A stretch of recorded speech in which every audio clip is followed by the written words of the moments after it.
The fairy midwife. Long ago, in a quiet village nestled at the edge of the woods, lived a kind and skilled midwife named Ellen.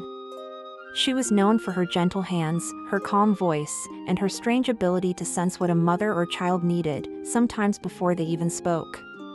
One evening, as mist curled low across the fields and the hearth glowed warm with firelight, there came a knock at Ellen's cottage door.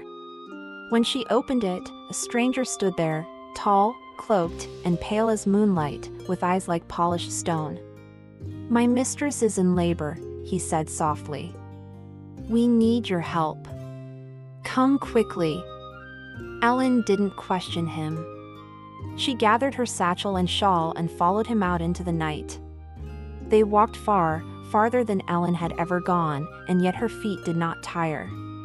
The landscape shifted strangely as they moved, hedgerows shimmered, trees blinked in and out of view, and the stars above seemed to rearrange themselves.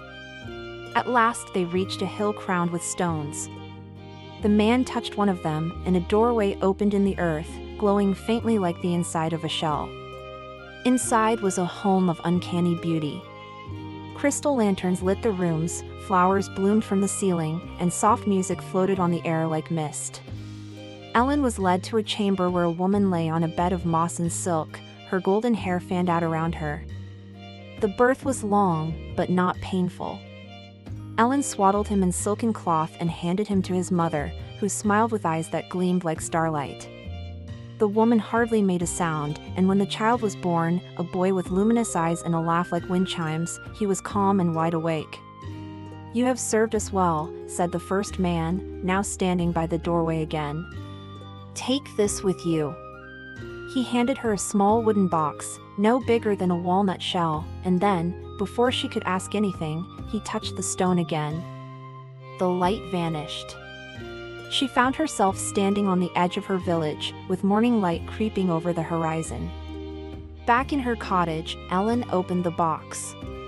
Inside was a pale ointment, soft as cream and faintly sweet-smelling. She dipped a finger in and, without thinking, touched her eye. In that instant, the world changed. She could see things that had always been hidden, tiny beings dancing on sunbeams, moss that glowed with laughter, flowers bowing when spoken to, animals whispering in languages older than time. The air was full of motion and light. It was beautiful, almost too beautiful to bear. But the wonder didn't last. Weeks later, while shopping at the market, Ellen saw the same tall man, walking invisibly among the crowd, unnoticed by others. With her fairy sight, she met his eyes and smiled. He stopped, surprised. "You see me," he said.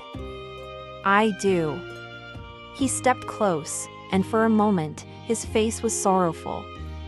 Then he reached out and gently touched her eye, the one she had anointed. Ellen blinked, and the world was plain again. The market returned to its ordinary noise. The light lost its shimmer. The secrets were gone. She could never see the fairy world again. But still, she remembered. And sometimes, at dusk, when the mist rolled down from the hills, she'd look toward the stones on the ridge and smile, knowing that magic was still there, even if only some were meant to see it.